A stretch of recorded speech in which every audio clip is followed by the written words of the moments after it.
Hello, Andrew Collishaw, homeopath and naturopath, and a warm welcome to this week's Body Talk newsletter.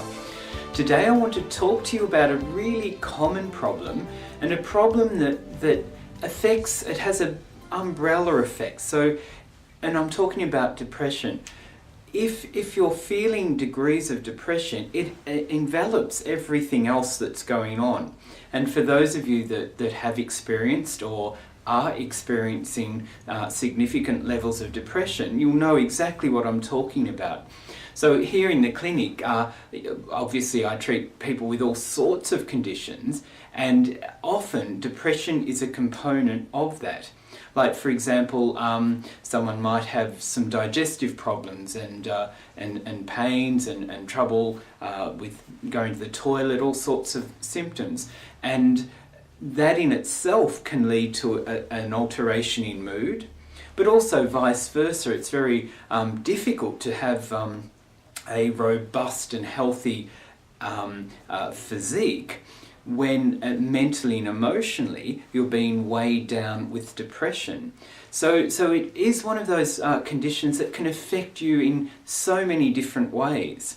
And in this video today, I want to just very briefly outline what we're going to talk about in the newsletter, to not give you solutions. I mean, it's not that simple, obviously, but to give you an overview of the areas that we need to look at in terms of naturopathic and homeopathic medicine. One of the important things we do is we look at the inflammatory processes in the body.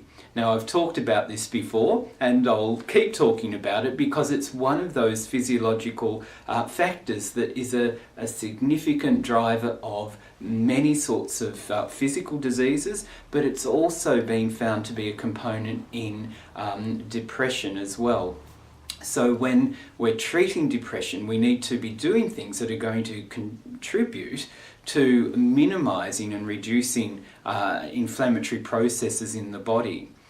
And another really important part of that is food sensitivities. So I'm not necessarily talking about allergies, but just being sensitive and reactive to certain foods. One good example of this is wheat. Many people have a reaction, a sensitivity to wheat.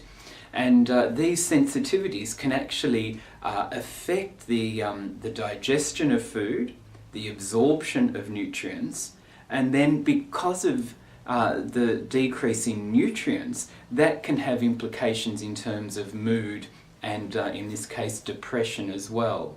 So we need to be looking at those food sensitivities and removing them from the diet for a period of time, but building up, more importantly, your body's ability to deal with, in this situation, wheat, for example. So we've got inflammation, we've got food sensitivities. The other important physical component of depression is liver function. Now, I think just about everybody knows that the liver is really important for detoxification and cleansing of the body. That's one of its functions. And it's really important that if there's depression, that the liver is actually working well. And we do this through various sorts of foods, various sorts of detoxing programs, and then, of course, there are medicines and herbal medicines that we use that can facilitate this as well. Another important component of depression that we need to look at are heavy metals. And heavy metals are like mercury, for example. These sorts of metals are in the environment and we ingest them, and they're very difficult to release from the body. And in clinic we use chelating agents that can help facilitate the release of these heavy metals, but they certainly have an effect on the nervous system and can contribute to depression.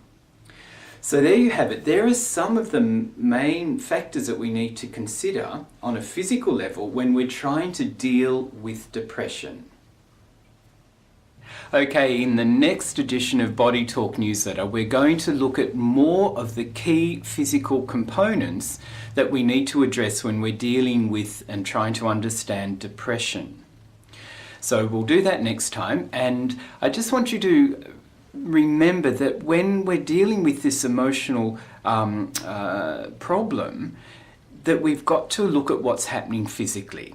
Okay, there's a very close link there, and we can really help with feelings of depression, whether they be severe or very mild. We can really help with how we're feeling by working on our physical body. And sometimes that's the main emphasis we take. I mean, there are times when we focus on the depression itself. There are times when we really focus more on what's happening physically for somebody, because that can have a huge effect on how you feel emotionally. And of course, we do a combination of both of those things as well. So depression is a difficult, it's an all-pervasive condition, and we need to be looking at different ways of approaching it, both mentally, emotionally, psychologically, but very importantly, physically. All right, we'll look forward to speaking with you soon. Bye for now.